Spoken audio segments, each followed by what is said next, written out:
Being an athlete in the fight sports world is something which takes a lot of consideration. You don't just want to jump in because there can be so many negative repercussions. And I want you guys to sit down today and listen to these 4 things which a lot of people don't consider and your coaches or other people in your gym will not tell you about.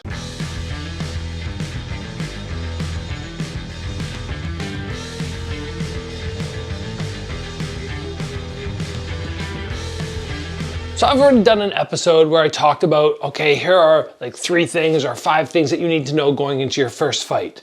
Things that people don't tell you, which are unexpected. Kind of like when you start hitting pads just before you're about to fight, you do your pre-fight warm-up and you go, oh my gosh, I feel terrible. I feel so exhausted. I have 0 cardio. That's just nerves. But we're talking about other stuff today. Looking, I'd say, more at a long term, a broader look at a fight sports career. Doesn't need to be that you're thinking about, oh, I want to be a UFC fighter or a pro kickboxing world champion. It could just be, oh, I want to have 4 or 5 fights, 9 or 10 fights, but still that's enough that consideration is warranted. The very first thing which you should stop and recognize is fight sports are not like other sports. They are very different in so many regards. And what you have to recognize in terms of stress and nerves and all this is when you go into another sport. Let's say you decide, I want to do some competitive tennis or some competitive soccer or something like that. It's very rare where you're going to have all eyes just on you, or I guess you and your opponent. But there's that extra element of fear, and all of a sudden, because you have all these eyes on you, you have to recognize that increases your nerves.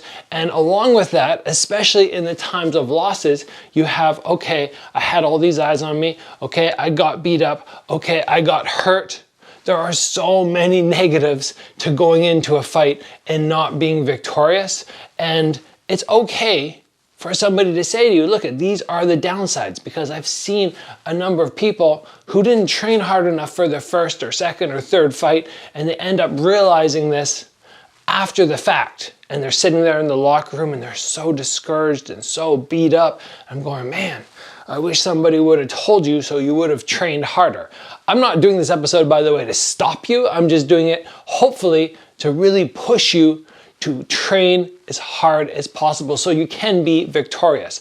Obviously, I would not tell somebody you shouldn't fight. I mean, I'm in there doing it very often, but I want you to understand and consider the things we're talking about today. So the first element is just be aware this is not like other sports. The embarrassment, the loss, the pain is very unique. But the next thing, the good news is the victory makes it worth it. Now, I have not competed in any other sports at the level in which I compete in martial arts, but I'm gonna doubt that the victory is as sweet, because all the nerves which are there from all the elements we just talked about, when you overcome them and they raise your hand up, oh, it feels so good.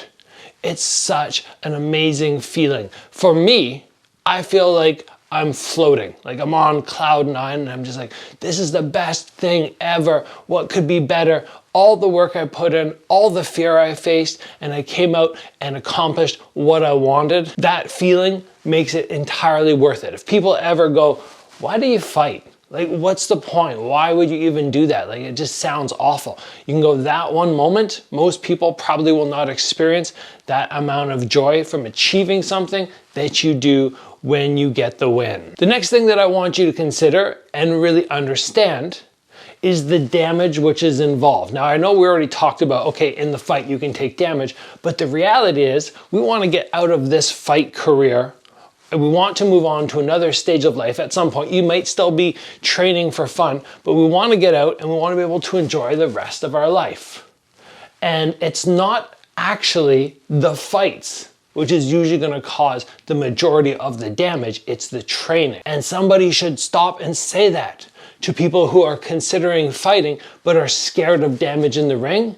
Shouldn't be going, oh yeah, you have to be so scared that you might get knocked out in the ring. Of course, you want to understand it's possible and you want to do your defensive training to avoid it. But a lot of people go, oh yeah, I'd never fight, it's too dangerous. But they're still at the gym sparring, and that's where a majority of the damage happens anyway. When you look at many high-level fighters, they are sparring hard, they're doing it multiple times a week, all year round, and you really only probably fight 10 rounds in a year. So as you're trying to have whatever it is, 4 or 5 fights, 9 or 10 fights, more than that, recognize you have to be smart and you have to train properly in the gym. That is where you avoid the real damage. And the last thing which you should consider, and many people who are aspiring fighters, maybe in the UFC, they want to actually make a goal of it, they want to actually achieve that high level where they're making money. It takes a long time to do that, to make the money. And a lot of people I have seen try this, they give up everything else. They're just like, I can only train and I'm not gonna put any energy in anywhere else. And I did that to a certain extent, right? I didn't continue on with my schooling. At one point I was like, okay, I'm in university, but I can't do the two. And I ended up going and trying fighting full time, but I kept working on the side. I kept having classes, kids martial arts classes I was teaching.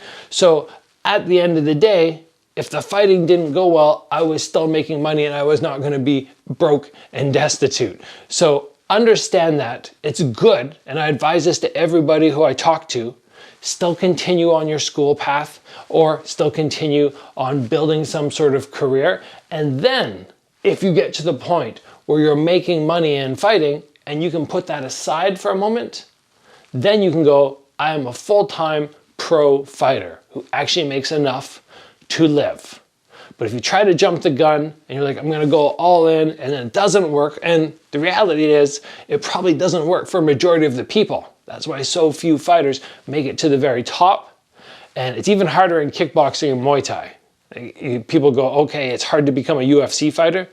There are so many more successful UFC fighters who are making money than those in kickboxing and Muay Thai. So wherever your aspirations lie, be aware that it does take time. Have some work you do on the side where you're making some money. It takes some of the pressure off when you're not making much cash for fights. They're paying you $500, $1,000, $5,000, and you're fighting 3 times a year. You need something else on the side. And it might pull away from your training a little bit, but it also takes away from that stress, like, oh, how am I going to pay for things this month? So make sure that you have that side thing happening, and then when you get to the point that the fight game is going really well, you can be like, yeah, okay, I'm gonna shelf that entirely for the moment. So there are 4 things to consider about a fight career. Again, whether it be a small number of fights or going for the big thing and a large number of fights and you're aiming for the high level. If you know those 4 things, you consider those 4 things, and you actually implement something to make sure they're not gonna happen or are gonna happen if it's looking for the victory, then I think it will help you. Thanks for joining today, guys. As always, train hard. I will see you back here soon for another video.